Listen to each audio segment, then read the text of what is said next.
Welcome to the Jill on Money Show. It's Saturday, June 1st, and we are here trying to help you make better financial decisions. The way we do that is we encourage you to go to our website. Go to jillonmoney.com and click the Contact Us button. Complete the form, and at the end of the form, if you'd like to join us on the air, just check the box, and Mark does everything else. While you're on the website, do check out all of our content that lives there, including our weekly newsletter, which is free, comes out every single Friday. Mark does a great job coming up with all the different things that are in the newsletter, and you can also subscribe to the Jill on Money live service. That is where, for $35, you have access to 4 quarterly live webinars, bonus video content. Our next webinar is with Heather Schreiber. She is from Ed Slott World. She is a Social Security expert, and I know that you guys are going to have a ton of questions for her. If you're a member of Jill on Money Live, you'll be there. It's only $35. Let's not go crazy. It's not a huge membership, but no big commitments here, okay? Today, we are going to talk to Randy, who's on the line from California. Well, I'm just calling to see if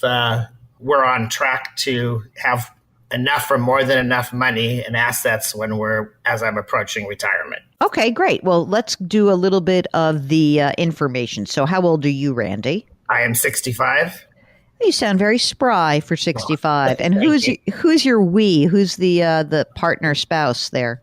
My wife, my spouse, is also 65. Okay. And are you guys still working? My wife has been retired for 3.5 years, and I still work. What did she retire from? A teacher, public school teacher.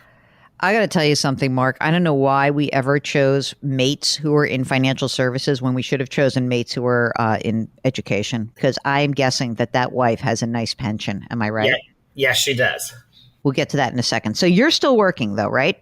Yes, I have my own business, but I only work limited time. I spend about 10 hours a week in my office and a few hours working from home, as I have an office manager who runs probably 80% of my business for me. Oh, that's great. How much money are you taking out of that business with that reduced schedule? I bring home about $150,000 a year. Whoa. Huh? What kind of business is this that you can be so passive and just collect 150 G's? I'm in the insurance business. Oh. So you are receiving the income. Is there anyone out there selling on your behalf, or is it just you as the agent? I'm the agent, and then my office manager is also sells. So okay. She does most everything I can do. Okay. And are you going to transition all the business over to her? Are you going to give her those trails? Unfortunately, it doesn't work that way. When I retire, my business closes. Is that right? Yes. Like in the brokerage business, you can actually say, okay, let Joe Schmo or Joan Schmo take over. So they don't allow that? That's so interesting to me. No, it's the way our contract with our company reads. So if you were to retire fully, that 150 goes away and the trails go back to the home office, right? Yes, correct. And when I say trails, gang, everyone listening, that just means it's like commission. You get a commission up front for a lot of products that are insurance based. And then every year that all those clients are paying their premiums, there's a little piece of the action that you get as another form. And it's trailing income, I guess is the official way to say it. So, I mean, there's no reason to shut things down right now, right? That's exactly right. That's why I'm still working. All right. How much longer should we milk this cow? How long are you going to keep this business, do you think? I would like to do it for 5 years till I'm 70, but I may stay longer. How much is your wife's pension annually? $48,000. Obviously, you guys can wait till you're 70 to claim Social Security, right? Yes. Okay. She does not get Social Security in California, but I see. And when you turn 70, what is the Social Security estimate for you? $50,000. How much do you guys need to live on? Need is the interesting word. I keep track. I keep track of all our expenses going back 6-7 years just to see what we spend without budgeting. Yep. It's broken down in 3 sections. We tend to spend about $75,000 a year just on living, but that does not include travel and taxes. And travel is a big part of our budget. That's supposed to be about $50,000. What? Get out of here. That's a serious chunk of moolah. Yeah, well, that's why I had encouraged my wife to retire 3.5 years ago and cut back to less hours so we could spend more time traveling. Okay. When you say taxes, are you talking about property taxes or taxes on your income? Like, what are you talking about? Income All right. tax. House. How much is your house worth? 900,000. Any outstanding mortgage on it? No. Okay. And what about your retirement savings? What have you done? Okay. We have 2.2 million in retirement IRAs rollovers from SEP and 403Bs. All pre-tax, right? Yeah, that's all pre-tax. Okay. What else?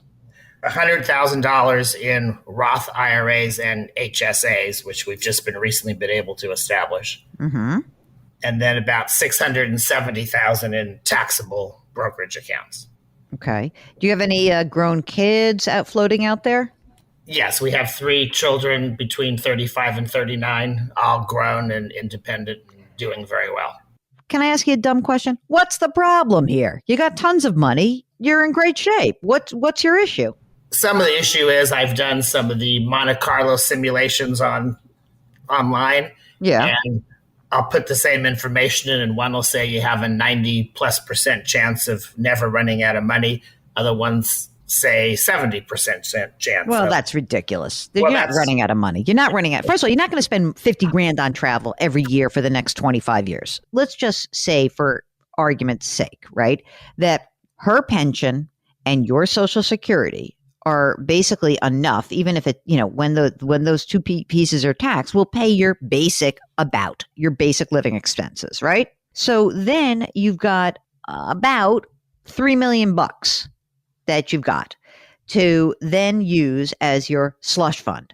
I don't see on any planet how that's not enough money for you to do what you want to do. I really don't. Plus, we have rental property that we get income from. Excuse me. Let's talk about that. How much is the rental worth? We have 3 houses in our town that we rent out. Their combined value is about $1.4 million.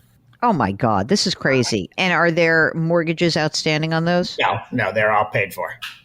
You want to spend the 50 grand a year on travel for the years that you're healthy and happy and able to do so, right? So Right. that essentially what that usually has translated to when I've been doing this a long time. So I kind of feel like I've retired a number of times with people. It's usually from 65 to 80 is when the bulk of the money is spent, okay, on that kind of stuff. And you have the money to pay for that. I mean, frankly, the rental properties alone, what do they generate in terms of income? We net about $35,000 a year now. And you could always sell that and pay some taxes that are due and, take some money out and put it into the corpus of your estate and, have that money work for you.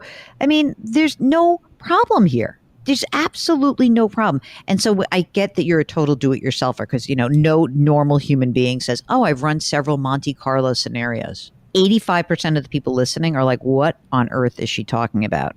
So these are scenarios that help people look forward and use statistics to try to game out whether or not they're going to use up their money or how their money should be invested. And over time, what the impact of pulling money out of a portfolio will have on you longer term. So you're doing all that and you're also managing the money, right? Yes, we do everything ourselves. There's nothing bad here. How are you managing the money? Are you using index funds? Are you stock pickers? What do you guys do? It's mostly almost exclusively at Schwab in various index funds and exchange traded funds. There are a few actively managed funds. About 2.5 years ago, we went to a financial advisor and got a financial plan set up because we were about 95+% invested in all equities. And we knew that was getting dangerous after my wife retired once we were in our early 60s. So he made arrangements and suggestions on making things a little safer. I don't even know how to say this, but like you're mocking us by calling with this situation. Okay. Well, I do have some questions I want Let's your go. thoughts on. Okay, let's shoot. Question 1. Let's go. It's like the lightning round. Let's do it. Okay, first thing is your opinion on Roth conversions for us. Our RMDs are going to be quite high, but every time I look at Roth conversions with our income and taxes in California and federal and the investment income surcharge. It just doesn't make a whole lot of sense to me. Yeah, it's not great for you. If you stopped working, I guess that's a time because then your tax bracket. In other words, if you said, okay, here's the trade-off. Okay, I'm going to stop taking $150,000 so my tax bracket goes down. Not a good trade, right? You're better off collecting the 150 for as long as you can. But, given the fact that you have 200, like let's say you're in the 24% tax bracket, right? Right. That's your top bracket. I mean, I'd convert some at 24%. What the hell? I would do some just to start the process. And yeah, you're going to pay taxes. And yeah, but I don't see I don't see tax rates going down in California. You're going to move out of California? No, never. So then I wouldn't mind converting some of the money staying in the 24% bracket. Okay, I'll take a look at it. Yeah, that's easy to do. Okay, number 2. Right now, I contribute the maximum to my simple IRA every year. I was considering to avoid continuing to increase our tax deferred accounts, maybe for the next 5 years plus when I'm working, stopping the simple contributions and just putting that in our brokerage account. I completely agree with that. I'd love you to have $1 million in your taxable account. Okay. You're going to spend some of that money to convert, but yeah, that would be great to just pile up that money. And then I had my financial advisor had made a suggestion in considering from now through retirement to have the capital gains and dividends that are normally reinvested in our retirement funds be put in a cash account instead. So when it's time to being forced to take the RMDs, if the market falls, we could use that as withdrawing instead of selling some of the shares. True, but you do have 7 years to do that. What is the allocation of the retirement accounts right now? What's tell me the balance of it. Is it mostly equities still? We're at about 22% in bonds, 52% in U.S. equities, about 14 in international, and 12 in REITs. I mean, I think that basically if you every year start kind of letting some of your cash position, rather your bond position start to creep up a little bit, you'll kind of dollar cost average in a way. If rates are rising, you're going to buy shares at lower prices. I would certainly not stop your distributions on your bond funds. I would repurchase bond funds, and you just can move your allocation up a tiny bit every year. You can say, I'm 22% in bonds at 65. I can go to 25% by the time I'm 60. You can go up a few percent. And by the way, when you start to convert some of the money, you can really get a better sense of the rebalancing process. And you can maybe be a little bit more cognizant of the fact that as that time nears, you're going to have distributions. But I don't know if I'd do that right now. Okay. It's a long time. 7 years is a long time away. Well, I want to be prepared because if anything changes, I might decide to retire sooner. I have to say, it is very difficult for me to see a world in which retiring and giving up the $150,000 makes a ton of sense. You're in great shape. Don't sweat it. Congratulations. By the way, everyone listening, this is how rich your insurance agents are getting off of you. I'm so bad. Mark, is there anything? Oh, we've done, I presume, Randy, because you are this kind of person, you've done all of your estate planning, right? Oh, yes. Trust. We have a family trust and all that. Super. Great. Thank you very much for contacting us. And you don't have to be in as good financial condition as Randy and his wife. You just don't.